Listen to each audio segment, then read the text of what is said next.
सादर नमस्ते जी। शास्त्रकार केनोपनिषद की प्रथम पंक्ति में कहते हैं, केने सितम पतति प्रेषितम मनः केन प्राणः प्रथमः प्रेतयुक्त कुत्वम कोहम कुत आयात कामे जन्य कामे भ्राता। अर्थात शास्त्रकार हमें सर्वप्रथम ही सिखा रहे हैं कि हम इस संसार में क्यों आए हैं, किस लिए आए हैं, क्या हमारा उद्देश्य है, कौन हमारे माता पिता है, कौन हमारे भ्राता है। अर्थात शास्त्र हमें प्रश्न करना सिखा रहे हैं।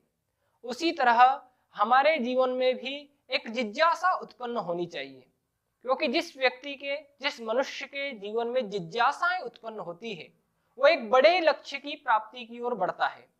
जैसा कि आपने देखा होगा, महर्षि दयानंद सरस्वती जी को आपने पढ़ा होगा।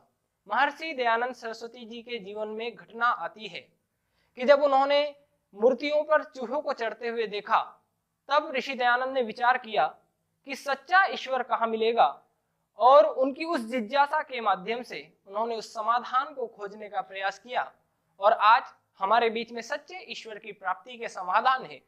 आपने देखा होगा, ऋषि दयानंद सरस्वती जी ने उस समय अपने चाचा और बहन की मृत्यु पर यह जानना चाहा कि मृत्यु पर विजय कैसे प्राप्त की जा सकती है, और उन्होंने उस पर कड़ा परिश्रम किया।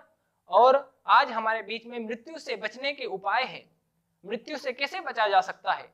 तो कहीं ना कहीं हमारे जो जिज्ञासाएं हैं, वो समाधान हमारे बीच में जो आते हैं, वो लोगों को संसार के भले के लिए अवश्य आते हैं। आपने देखा होगा कि जब न्यूटन ने गुरुत्वाकर्षण की खोज की थी, तो एक कहानी सुनी जाती है कि एक सेब ऊपर से नीचे की ओर आ रहा है, और न्यूटन जब उसे देखता है नीचे गिरते हुए, तो अपने मन में एक जिज्ञासा उत्पन्न करता है, प्रश्न उत्पन्न करता है कि ऊपर से नीचे की ही ओर क्यों आ रहा है, और वो उस पर जिज्ञासा उत्पन्न, उसका समाधान खोजने का प्रयास करता है।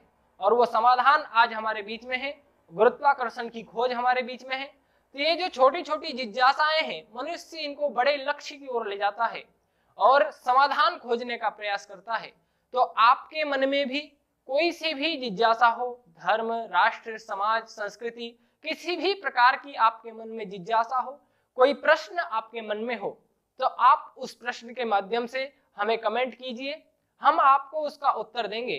आर्ष गुरुकुल नर्मदापुरम होशंगाबाद आपके मध्य में एक प्रकल्प लेकर के उपस्थित हुआ है। आपकी जिज्ञासा और हमारा समाधान ये प्रकल्प है।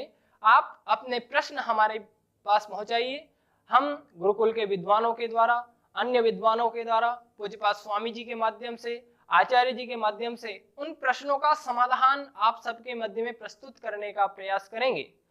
क्योंकि व्यक्ति के पास में प्रश्न और जिज्ञासाएं जब उत्पन्न होती है, तो उनको जानने के दो ही उपाय होते हैं।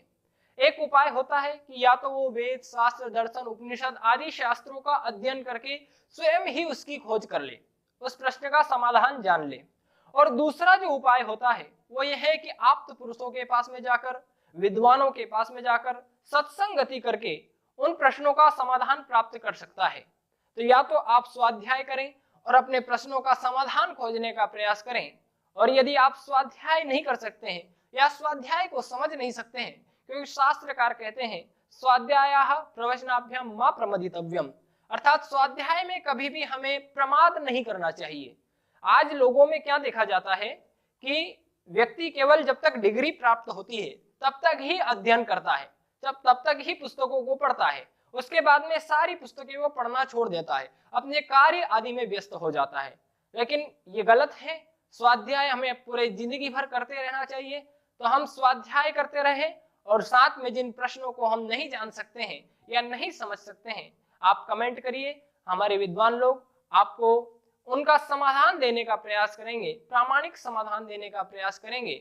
तो ये जो गुरुकुल होशंगाबाद नर्मदापुरम की ओर से प्रकल्प चलाया जा रहा है, आपकी जिज्ञासा और हमारा समाधान, इसमें आप सब लोग सहयोग कीजिए। अपने अपने प्रश्नों को, कठिन प्रश्नों को, समाज, राष्ट्र, धर्म, संस्कृति के प्रति जो प्रश्न हैं उनको भेजने का प्रयास कीजिए। हम आपको उनके समाधान भेजने का प्रयास करेंगे वीडियो के माध्यम से। तो इन्हीं बातों को बोल करके मैं अपनी वाणी को विराम दूंगा। इति ओम शांति।